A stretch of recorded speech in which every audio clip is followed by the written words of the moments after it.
My name is Mason Carter, and for 22 years I was a paramedic with the Los Angeles County Fire Department. I worked out of Station 42 on Jefferson Boulevard in Culver City, California. That's a neighborhood in Los Angeles County, not far from the airport. I turned in my badge and walked away from my career 2 months ago, and I'm still trying to make sense of why. Let me back up. I started as a paramedic in 2003, right out of community college. Got my certification, did my training, and never looked back. It was the only job I ever wanted. Over those 22 years, I worked my way up through the ranks, started on the ambulance, got my advanced certifications in cardiac care and pediatric emergencies, even spent some time with the search and rescue team. I'd responded to over 15,000 calls by the time I left. Car accidents on the freeway, heart attacks, industrial accidents, you name it. In Los Angeles County, you see everything. I thought I'd seen it all, thought I understood how the human body worked, what could go wrong with it, and how to help. I'd been to hundreds of training courses, read countless medical journals, worked alongside some of the best doctors and nurses in the county. After 2 decades, you develop a kind of confidence. You walk into a scene, assess the patient, and you know what's happening. You know what to do. But last year, I responded to a call that changed everything. It was a case that made me realize there are things happening out there that can't be explained by medical science. Things that shouldn't be possible. And once you see something like that, once you really understand what you're looking at, you can't unsee it. You can't go back to that confident certainty you had before. That's why I left.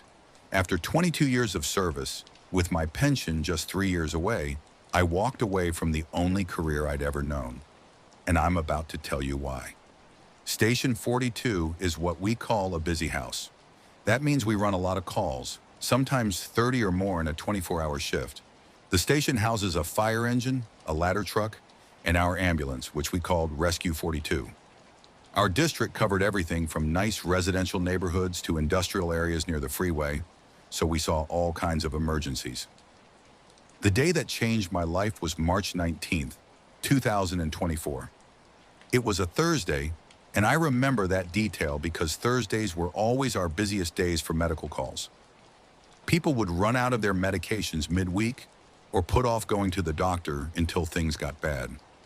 My partner that day was Marcus Chen, a solid paramedic with about 10 years on the job. Good guy, reliable, someone you wanted beside you on a tough call. We'd already run 6 calls that morning and early afternoon. Nothing unusual. A diabetic emergency at a dental office, a minor car accident, an elderly woman having trouble breathing. Standard stuff. Then at 2:47 in the afternoon, our radios crackled with a new call. Rescue 42, respond to 1723 Duquesne Avenue for a reported unconscious person. Male, approximately 30 years old, found unresponsive in bedroom. Caller states patient is breathing, but will not wake up. Marcus and I acknowledged the call and headed out. Duquesne Avenue was less than 4 minutes away, just south of the park. When we arrived, the house looked completely ordinary.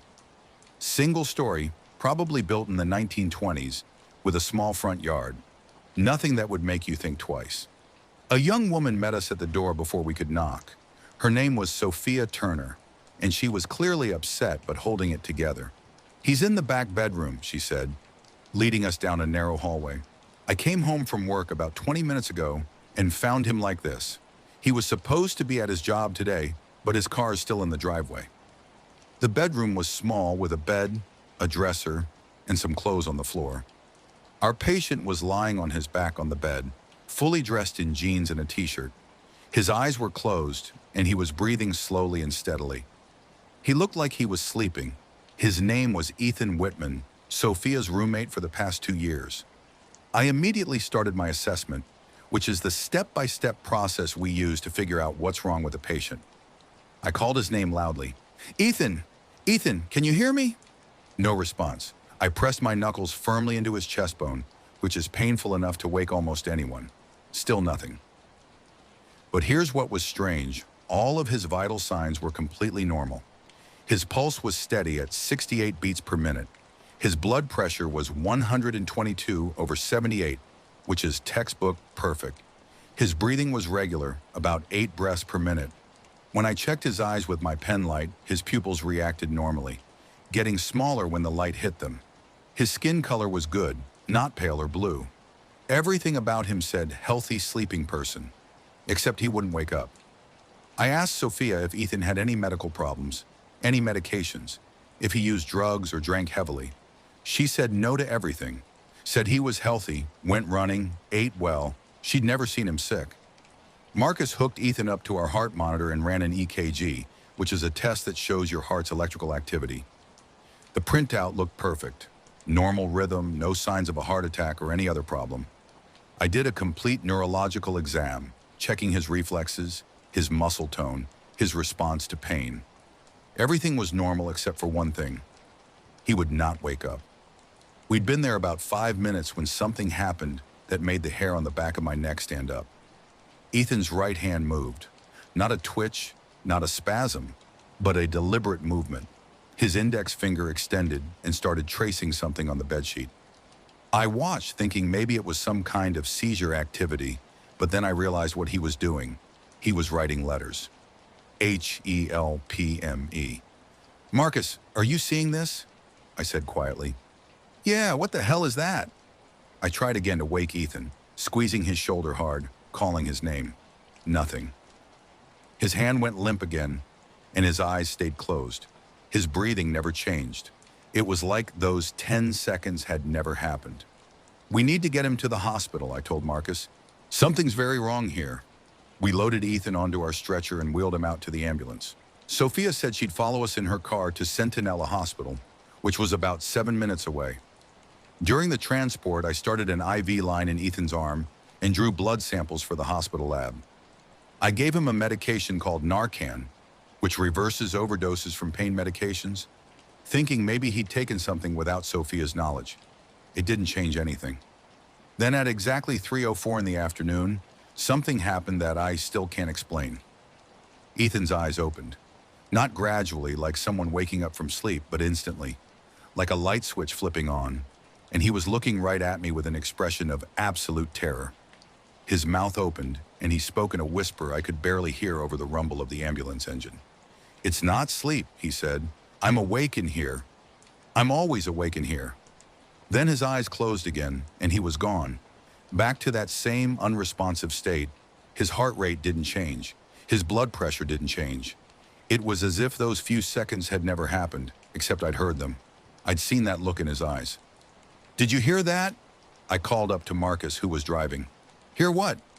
He spoke. He said he's awake. Marcus glanced back through the window between the cab and the patient compartment. I didn't hear anything, man. You sure? I wasn't sure about anything anymore, but I wrote it down in my report. We arrived at the hospital a few minutes later and transferred Ethan to the emergency room. The doctor on duty was a woman named Dr. Amanda Hollister, someone I'd worked with for years. Good doctor, very thorough. I told her everything I'd observed, including what Ethan had said, though I could tell she was skeptical. We'll run a CT scan of his brain, do a full toxicology screen for drugs and alcohol, check everything, she said. Probably some kind of psychiatric issue, or maybe a neurological problem we'll find on the scan. Marcus and I cleaned out the ambulance, restocked our supplies, and went back to the station. We had 3 more calls that shift, but I couldn't stop thinking about Ethan Whitman. That look on his face, the clarity in his voice, the terror. 2 days later, Dr. Hollister called my cell phone. We'd exchanged numbers years ago so she could update me on interesting cases. Mason, do you remember that unconscious man you brought in Thursday? Ethan Whitman? Of course. What did you find? There was a long pause on the other end of the line. That's why I'm calling. We found nothing. The CT scan of his brain was completely normal. No bleeding, no tumors, no stroke, nothing wrong at all. The toxicology screen came back negative for every drug we tested for. Pain medications, street drugs, alcohol, everything. His blood work was perfect. We did an EEG, that's a test that measures brain activity, and it showed normal patterns, like he was awake. But he wasn't awake, he was unconscious. Here's the strange part, Mason. According to the EEG, his brain activity was consistent with someone who was awake and alert. but he wouldn't respond to anything we did. We had a neurologist examine him, do all the tests. Nothing. He just lay there with his eyes closed, breathing normally. Perfect vital signs for 16 hours straight. I felt something cold settle in my chest. 16 hours? Yes. Then yesterday morning at 7:09, he opened his eyes, sat up, and asked where he was. Completely alert, completely oriented, no confusion. He remembered everything. Remembered you, remembered the ambulance ride, remembered being in the ER. Mason, he said he could hear us talking to him. He could feel us examining him, but he couldn't move, couldn't open his eyes, couldn't speak. He described it as being trapped inside his own body, fully conscious the entire time. I sat down on the bumper of the fire engine. How is that possible? It shouldn't be. There's a condition called locked-in syndrome where people are conscious but can't move, usually from a stroke that damages part of the brainstem. But his imaging was completely normal. There's no physical explanation for what he experienced. Psychiatry evaluated him, thinking it might be psychological, but he had no psychiatric history, no signs of mental illness. He was just terrified. He kept saying it's happened before, since he was a teenager, but never for that long, usually just a few hours at a time. We talked for a few more minutes, but neither of us had answers. After I hung up, I sat there in the station's apparatus bay, staring at nothing, trying to make sense of what I just heard.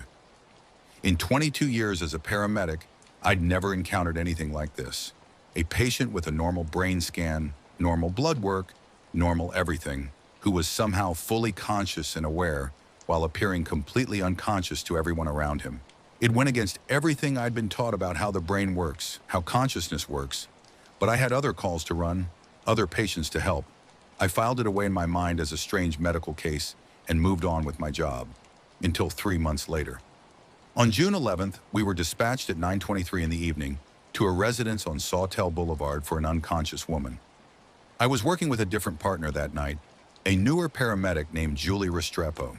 The patient was a 28-year-old woman named Emily Foster, found by her boyfriend lying on the couch, unresponsive. The moment I walked into that apartment and saw her lying there with that same slow, steady breathing pattern, the same peaceful appearance, I knew. I felt it in my gut. This was the same thing. I did my assessment. All vital signs completely normal. Pupils reactive to light. No response to painful stimulation. And then, just like with Ethan Whitman, her hand moved. Her finger traced letters on the couch cushion. TRAPPED. Julie, you're seeing this, right? I asked, my voice tighter than I meant it to be. Yeah, that's really weird. Is she having a seizure? No, she's writing. We transported Emily to the same hospital. Dr. Hollister was working that night, and when she saw me wheeling Emily in, I could see the recognition in her eyes. We both knew this was the same impossible thing. Emily Foster stayed in that state for 19 hours. CT scan of her brain was normal. Blood work was normal. EEG showed waking brain activity in an unconscious patient. When she finally woke up, she described the exact same experience Ethan had. She could hear everything, feel everything, but couldn't move or respond or let anyone know she was aware, trapped in her own body. Dr. Hollister and I started digging through records from other hospitals in the area. Over the past 2 years, there had been 6 other patients with similar presentations. All of them eventually woke up after hours or sometimes days. All of them described the same experience of being conscious but locked in. None of them had any medical explanation for what had happened to them. I started researching on my days off, reading medical journals, looking for answers. There were scattered reports of similar cases, usually labeled as psychiatric problems or given vague diagnoses, but no real explanations. No understanding of what was actually happening to these people. The worst part was knowing that these patients were aware the entire time we were treating them. Every painful test I did to try to wake them up, they felt. Every conversation I had over their seemingly unconscious bodies, they heard. I kept thinking about Ethan Whitman, about what he'd whispered in the ambulance. I'm awake in here. What bothered me most was that these people seemed completely normal otherwise. They had jobs, families, regular lives. But periodically, randomly, they would slip into this state of being conscious but paralyzed, and no medical test could predict when it would happen or detect that they were aware. I stopped sleeping well. Every call for an unconscious person made my heart race. I started questioning my assessments, wondering if other patients I'd treated over the years had been aware while I assumed they were unconscious. I thought about all the times I'd spoken frankly over a patient's body, discussing their poor chances of survival or making grim jokes to cope with the stress, assuming they couldn't hear me. That summer and fall, I responded to 4 more cases. Each time the same presentation. Each time I knew exactly what I was looking at, but there was nothing I could do differently. Our protocols, our procedures for treating patients, don't account for people who are somehow conscious despite appearing unconscious. Everything we do is based on observable responses, and these patients gave none while trapped in their paralysis. My captain, a man named Rodriguez, who'd been with the department for 30 years, pulled me aside in late October. "Carter, you've been off your game for months. What's going on with you?" I tried to explain, but how do you tell your supervisor that you're being haunted by patients who defy medical reality?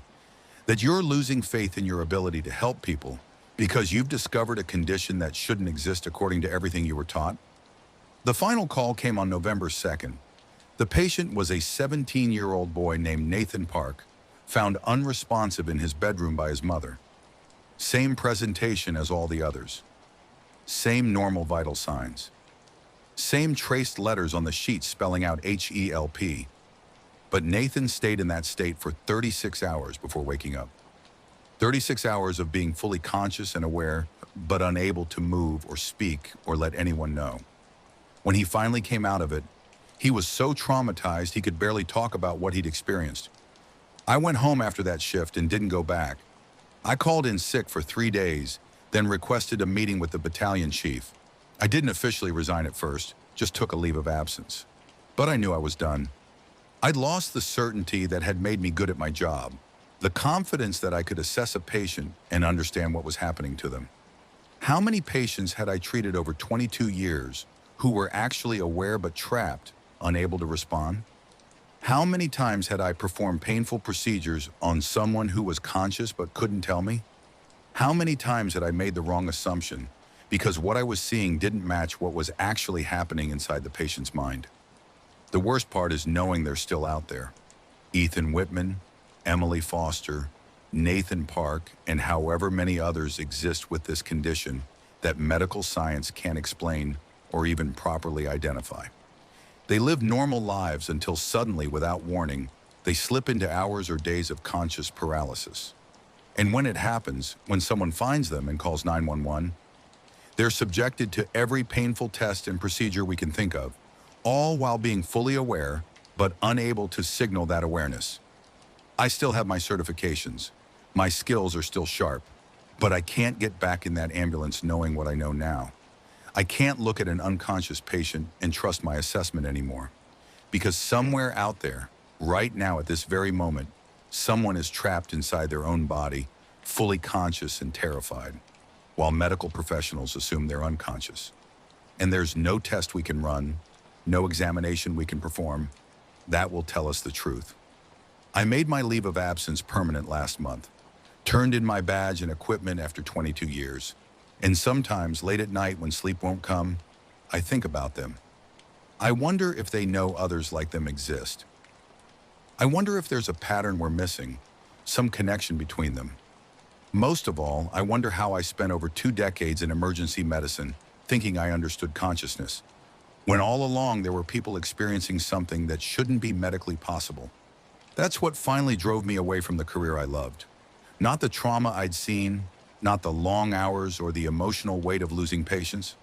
It was the realization that human consciousness is far stranger and more terrifying than any textbook or training course ever prepared me for. That some people are trapped in a waking nightmare that modern medicine can't even acknowledge exists. The protocols I trusted, the assessments I relied on, the knowledge I'd built over 22 years, all of it shattered by patients who were somehow awake while every test said they shouldn't be. And now I can't help but wonder how many others are out there, trapped and aware, waiting for someone to realize that what's happening to them is real